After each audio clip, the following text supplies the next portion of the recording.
You've probably heard the term rapture 1,000 times, right? It's captured people's imaginations for centuries. But what if I told you that word, the one almost everyone uses, isn't actually in the original scriptures? Today, we're going to dig into the powerful term the Bible actually uses for this event, the snatching away. So let's just jump right in with the big question. We all know the word rapture, but here's the thing we have to ask. Did the Apostle Paul, the guy who wrote about this in incredible detail, ever actually use that word? The answer to that question kind of changes everything.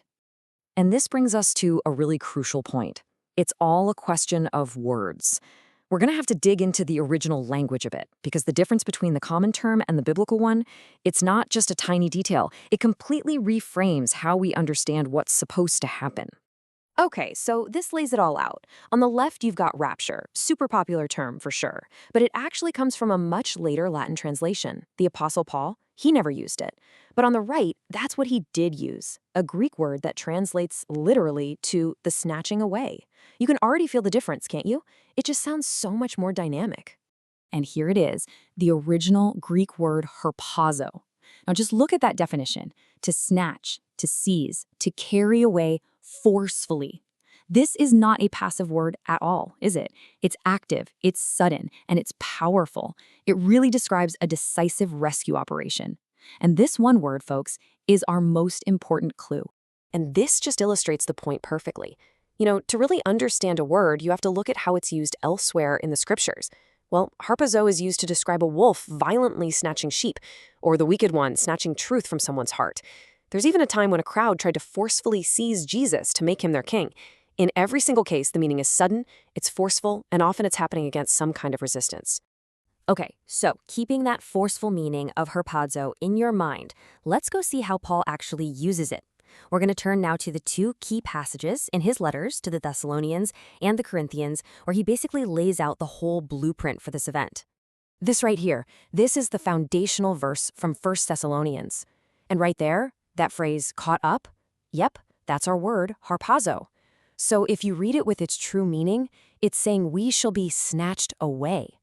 This isn't just about changing your location, it's about being powerfully and suddenly rescued to meet the Lord up in the air. And then his letter to the Corinthians adds this whole other layer, the incredible speed. In an instant, in the twinkle of an eye. I mean, wow. This is not a long, drawn-out process. It's literally the shortest period of time mentioned in the scriptures. It happens in a flash. And in that same flash, a huge change happens. So, we've got a forceful snatching that happens in the twinkle of an eye. Now let's really break down the sequence that Paul lays out. What exactly happens in that single moment and in what order? And this slide just maps it all out, that incredible sequence. It all kicks off with the Lord's descent and this huge divine announcement. Then the first thing that happens, believers who've already died are resurrected. Immediately after that, those who are still alive are transformed. And finally, in one single unified moment, both groups are snatched away together in the air. And let's just pause on that timing again, because the sources really emphasize this over and over. This entire complex sequence, the resurrection, the transformation, and being carried away, all of it happens in an instant. It just reinforces the sheer power and the totally supernatural character of the event described by harpazo, the snatching away. Now that we've covered the what, when, and how, let's get really specific about the who. Who exactly is involved in this great snatching away? Well, the scriptures are very precise about who the participants are. So here's the crucial thing. There are two distinct groups, and only two. First, you've got the believers who have died throughout history. They're raised up.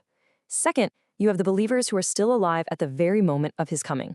That's it. No one else is mentioned. These two groups become one unified body in this single event. And to add some important clarity here, the sources point out that the Bible uses this idea of snatching away for other events too, but they're very different. For instance, Philip the evangelist was miraculously transported, but he stayed on earth. A group of 140,000 described in Revelation are snatched to Mount Zion, which is also on earth. But the great snatching away of the body of Christ is totally unique.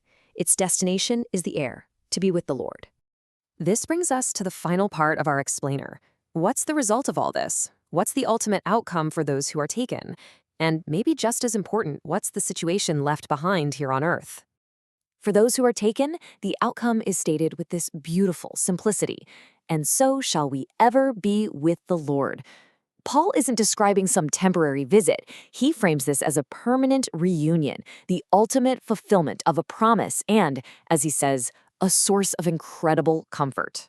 But, and this is a big but, here's the crucial contrast for what happens on Earth.